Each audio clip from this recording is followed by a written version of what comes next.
Hello and welcome to Africa Today. I am Esther Mokwariola. In a continent where political impunity is often sustained by constitutional immunity, it is difficult to tell the difference between lawmakers and lawbreakers in the type of politics specifically made in Africa and definitely popular in Nigeria. Now, just before observers could call for lights, camera, action, the latest drama that ensued at the National Assembly left many between amazed and entertained to the point that, after all was said and done, the symbol of authority was stolen and gone. And so we ask, what are your thoughts on political developments in Nigeria following the recent drama at the Nigerian Senate? You can join the conversation and share your thoughts with us on Twitter at TVC News NG.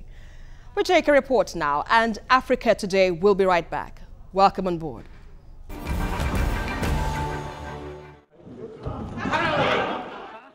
It was an unusual scene on the floor of the Nigerian Senate early on Wednesday, as hoodlums stormed the upper legislative chamber during the plenary and seized the mace.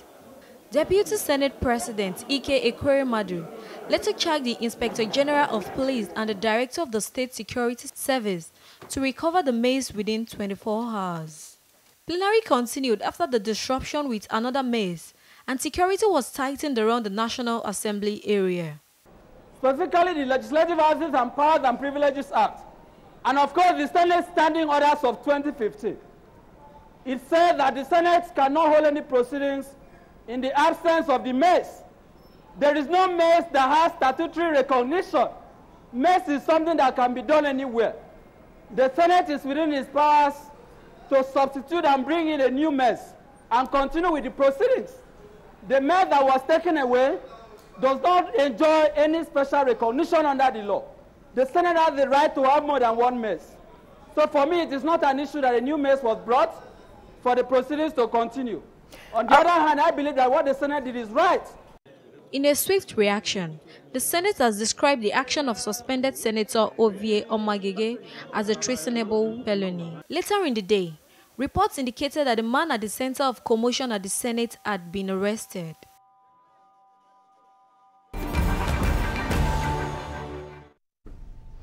Welcome back. The Nigerian Senate has remained on the spotlight as a case of one day, one drama, following a recent event when hoodlums stormed the hallowed chamber, disrupted plenary and took away the mace, which served as a symbol of authority to the House. Well, earlier reports say the Nigerian police arrested suspended Senator Ovie Omagege, who is said to be the mastermind behind the embarrassing incident. Now, joining me in the studio on Africa Today, I have Liberos Oshoma, a lawyer and a political analyst, and shortly I will be having our correspondent Somna Sambo from Abuja to bring us up to speed on this story and much more on that. But let's begin the show with you now, Liberos. Good to have you here on Africa Today. My pleasure. This news, when the Senate woke up to, indeed it was a surprise to most of them, I'm very sure about it. But when you saw the story breaking on television that the mace was taken away by hoodlums, how did you feel about it? I felt embarrassed. I knew Omagege was going to do something, but not, to this extent. Really? Yes, because, people from his constituency have been threatening demonstration, protest, and all of that. I knew something was in the offing, but not something this brazen, not something this rascally. To the extent of leading people who are not, senators to the chambers, to cause chaos. Yes, to cause chaos, and then in the process, remove the mace, which is the symbol of authority. I'm one of those that truly believe that his suspension was unconstitutional. Unconstitutional, you mean? Yes, yes. How? Contrary to public policy, equity, and good conscience. Okay. I hear people bandy, the rule of the House, but nobody has been able to point to me the particular section that empowers the Senate to suspend member for this number of days. I agree that that statement that he made was undistinguished coming from a senator, but the statement, the punishment meted out also to him was also unwarranted. You can suspend him from committee sittings, or you can withdraw him as chairman of committee. But being an elected member like him, the only people that can, you know, recall him from that Senate are his people that sent him, or the Constitution provided that if he leaves his party, the Senate, or if he absent himself from the sitting for a number of days, the Senate president can declare a seat vacant. So that had been my position. But I also want to condemn this act by Oviomo Agege. I do not support Togri, most especially when he has submitted his case for adjudication, you know, before a court of competent jurisdiction. I expected him, just like Alim Dume, just like Jubri Mumuni and Dino Melaye, then, you know, allow the processes, the judicial process to pan out, and then let court make a pronouncement on whether the Senate was right or not. To now lead, you know, people in the news for the wrong reason, and it's shameful also that he's the, you know, man at the center of all of this. Okay, but let's quickly bring in our correspondent Sumner, who joins me now from Abuja. Sumner, give us up to speed of what is happening right now, because although there was a bit of a calm and a new mace was in the Senate and plenary held today, how did it go at the end of the day? Well, at the end of the day, the Senator Oviomo Agege was arrested by the police, and the police commissioner and the FCT actually undertook that exercise with the DPO of the National Assembly Police Station. They laid in wait for him while he was coming out of the chamber, and immediately they escorted him to their waiting van, from where they took him for further investigation. Now, what has happened as at the last hour is that the Senate President, Bukola Saraki, who is away attending an IMF World Bank Forum meeting in Washington, has sent in a statement commending his colleagues for standing up to defend democracy, and he has said that what happened must be investigated. He wants the Nigerian government to know that this is an affront on democracy, and he also commended the House of Representatives for standing in unity with the Senate to ensure that the National Assembly has a common front on this issue, which is unacceptable and is one that must, you know, be put off by the authorities so that there will not be a repeat. Now, the bone of contention from this whole drama boils down to the reordering of the 2019 elections. And we understand that the National Assembly has suspended the reordering of the poll. So what next? What can you tell us is happening about that situation? Well, that's, like you said earlier, it's the bone of contention, and unfortunately that piece of legislation was suspended in both houses of parliament today due to the pressure that the legislators say they are receiving from their constituents, from the government, from civil society groups and so on, saying that, yeah, although there are some merits in it, nevertheless, at this point in time, they don't think that is what is necessary. One of the persons who had spoken very well about that is the Deputy Senate President, Ike Ekweremadu. But during plenary, after listening to his colleagues, especially the Senate leader who was against the passage of the bill, alongside Senator Tayo Alasho Adora, alongside Senator, I mean, so many of them who stood up to say, look, at this point in time, this pressure is too much on us, and we don't think this is the priority of the country at this point in time. But one of the major things that was disturbing Senator Ekweremadu, the Deputy Senate President, is that he feels that the wholesale amendment will be thrown away with only this aspect of the election sequencing. So he's saying that just like it happened in previous tenures, for example, just before the exit of the former President Goodluck Jonathan administration, there was this constitution amendment that was put in place. And they had some very good recommendations, but because of a few things here and there that had to do, for example, with the Senate presidents earning, you know, allowances like former presidents and all of that, that bill was thrown away totally. So that's why you see that even their constitutional amendment that they did this time around, they separated them. So what he was now advocating is that different pieces of legislation that are beneficial to the country that don't have to do with election sequencing should be maintained and sent individually. But of course, he couldn't have his way because many senators felt that this election sequencing had taken the beauty out of the legislative process. Indeed. And as a result of that, it had Indeed, to be. we wait to see how things unfold there. But let's in the Senate and House. All right, let's quickly draw the attention of liberals to this matter. From what Sumner just said, it's really unexpected in the legislature at this point in time. What are your thoughts? The suspension of Section 25. Yes.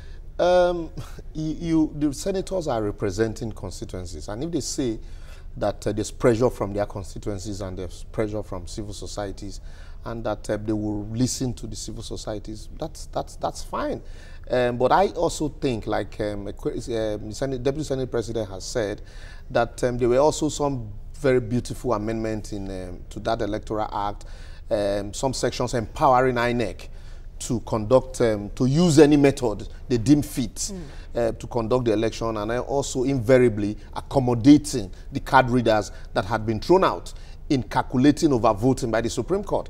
And so we're still, what will basically happen at the end of the day is that it will take us back to the era of pre-card readers, and then you have Supreme Court also relying on, their judgment in Wike's case, the way it went in Wike's case, and then rather than look back to all of these things that happened today, we'll turn against the judiciary and blaming them. So this would have been an opportunity to find a way of slotting in some of those areas, those gray areas. We can leave out the reordering of the election, since that is, the main issue, because Section 25, that is the main issue here. Yeah. That's ordinarily can be, expunged for in the interim, pending when there's agreement on that issue. And then all other beautiful, non-contentious areas should be allowed, and the amendments allowed to go. Quick break now. We're watching Africa Today, and we've been looking at political developments in Nigeria following the recent drama at the Nigerian Senate. The last 17 years of uninterrupted civilian rule have seen the longest stretch of participatory democracy in the country. Now, during this period, the country also witnessed what some now regard as the longest running political comedy in Nigeria's history at the hands of the National Assembly. Now, liberals, from what played out earlier on today, some have raised questions on security. The National Assembly having to witness hoodlums come into the hallowed chamber, taking what is, a symbol of authority out of the chamber, and it still begs the question, how can this happen? No, you see, like they say in local parlance, it is the thief outside that that opens door for, the thief inside that opens door for the thief outside. These people couldn't have, just come in to the chambers of the National Assembly without, this distinguished senator, accompany them. And they also, mind you, the National Assembly has a gallery where you can go sit down and watch proceedings. But shouldn't there be a security check? Be that as it may, you can't even come into the National Assembly. Even if you are invited, there are security procedures you must go through. Right. And then that you must get clearance. That's why people are asking that this is not ordinary. If these people, if it was not pre-planned, how did they get access? Because we all understand the security, checks at the National Assembly, unlike before where you can just walk in. Now with Boko Haram, the whole place is, the security there is very tight. You first and foremost get to the security checks where you do your clearance, and then they confirm truly if you are on the list of invited guests for that day, and then also confirm from the office if truly they're expecting you before you are now even allowed into the premises. So, and then if you listen to some of the comments that the security men at the door, when the guys that came with Omoagege, got there, they said they were with him, and so they naturally allowed them, and so that was how they gained access into the hallowed chamber. The chambers. But going away with a mace, I think, is another question altogether. That's for me. I see this action as it's always very typical for our senators to say, oh, we are ready to lay down our life for our country. We are ready to, you know, they charge you to do everything to defend Nigeria and defend our territorial integrity, when they couldn't even defend the symbol of authority. And you saw the man, the way he was charging out with the mace, none of them could even say, look, this is the symbol of the authority. This is, you know, none of them could stand in the way of the guy and defending that symbol. And so for me, these are, next time I hear a senator say, who defend Nigeria, I would laugh. I would refer them to what just played out today at the Senate, because I had expected, with their numbers, I had expected them to even overpower, you know, that person, and then hold him down, recover the mace, and possibly hand him over to the police instead of crying foul. Oh, you know, some unknown persons, you know, just came. It's almost as if they were helpless in a chambers of, you know, let's assume that, you know, they were not complete. In a chambers of more than 50 persons, 5 people came and went away with the mace, and none of you could stop those 5 people. Not that they were with guns, not that they were with machetes, or any of you know, nothing. They just came, took the mace, and then left. And then, not just leaving, they went through the door of the chambers, they went out through the door of the open reception, and then entered the car, also drove out of the National Assembly. No security, nothing. Ah, look, man, these are so many. It's really these are so many yes. questions begging for answer. Also, it tells you also the kind of politics that we play, because any serious-minded, you know, person that you tell this would ask you how possible that, you know, some people from outside could just come, even if they followed Omoagege into the chambers, it wouldn't have been possible for them to live like that if there were no accomplice, you know, here and there. And so that's why it's, you know, it's more embarrassing. Yes, but now, Sumner, from what Liberals just pointed out, what is the lawmakers now? What are the lawmakers doing to prevent any of this reoccurrence? Because surely they should be embarrassed by this. Yes, they are totally embarrassed that the institution could not defend itself as a result of the invasion by these persons. Like your guest analyst said here, it's a time for soul searching at the National Assembly, because even when some of the House of Representative members came into the Senate chambers in solidarity, they kept taunting some of the sergeant-at-arms people, asking them, what were you people doing when all of these persons came? Because sometimes when our aides want to come around, you say this, you say that, and sometimes when other supporters or visitors just come around, you try to be strong about it. How come there was this breach of security? Not that they only entered inside, but the thing is that they entered, did several things, like about 3 to 4 things, distracting, you know, senators, distracting the bureaucracy in the chamber. And, you know, after spending about 5 to 10 minutes, they came out with a mace, and nobody could hold them right from the door of the chamber to the reception ground for senators. That is like an annex of the chamber most times, because they always they're discussing and meeting their aides there. And then to the 2 main entrances into the White House. There's the main entrance to the White House and then the back entrance. And not only that, they went through the major gates. And the National Assembly has like about 3 outer gates. So this calls for soul searching, as at the time I left the National Assembly around 4:35 p.m., we could see several of the sergeant-at-arms personnel being taken to different parts of the Senate chamber, trying to reassess what happened, how they gained entry, and it was like, you know, recalling the exercise that it happened. And so some persons have said that this now calls to bear some of the issues that have been raised. Don't forget that in the 7th Senate, the former senator representing Akwa Ibom State, who is now the senior special advisor to the president on National Assembly matters, Senator Itayenang, had advocated, and he even brought a piece of legislation then, that the National Assembly should operate a sergeant-at-arms like the Capitol Hill in the US, where, for example, the National Assembly will have its own police, have its own method of screening, and that the police should not, have a way of just entering into the National Assembly without serious vetting.